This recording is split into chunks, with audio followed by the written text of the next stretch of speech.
उनजे अमल खे बि केरु नथो पहुची सघे। छा पहुचंदो? कहिड़ी उनजे अमल सां भेट आहे?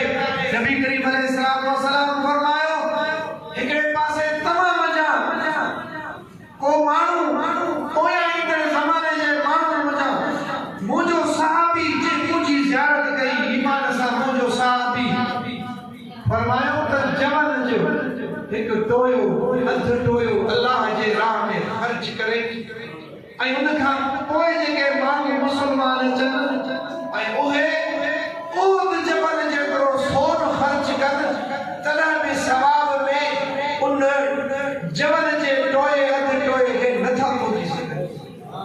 पोइ जॾहिं हिकिड़ो गैर सहाबी या सहाबी ज़माने खां पोइ वारो मुस्लमान सहाबी जे अमल खे नथो पहुची सघे त नबी जे अमल खे केरु पहुची सघंदो? पर अल्लाह उनखे गुमराह कयो आहे। उनजी उहा पंहिंजे अमल ते नाज़ आहे। असांखे पंहिंजे अमल ते नाज़ न आहे। असांखे जेकॾहिं नाज़ आहे त इन्हनि अल्लाह वारनि ते ऐं महबूब जी शफ़ाअत इन्हनि अल्लाह वारनि सां पंहिंजी निस्बत मज़बूत कयो। अल्लाह वारा जेका उन्हनि ख़िदमत कई, जेका उन्हनि तबलीग कई, जेको उन्हनि सबक ॾिनो उन सबक ते अमल कयो, मज़बूती सां अमल कयो।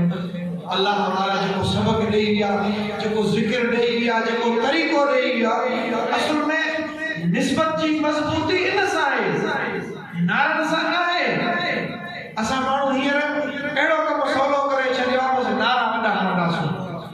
नारा मीलाद जेकर निस्बत मज़बूत करणी अथई त जेको अल्लाह वारनि सबक ॾिनो आहे, जेको उन्हनि तरीक़ो ॾिनो आहे, उन ते अमल कर तुंहिंजी निस्बत मज़बूत आहे। असां सवलो कमु करे छॾियो आहे, रुॻी नारनि ते बसि असां इक्तिफ़ा कई आहे, तॾहिं त माण्हू असां ते खिलूं था कनि। न, पाड़े जे हया जो सबक ॾिनो आहे, पाड़े जो हया कयो।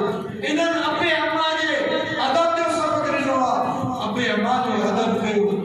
इन्हनि जेको सबक ॾिनो आहे, तॾहिं असां इन्हनि जे सबक ते अमल कंदासीं त पोइ असांजी इन्हनि सां निस्बत मज़बूत आहे।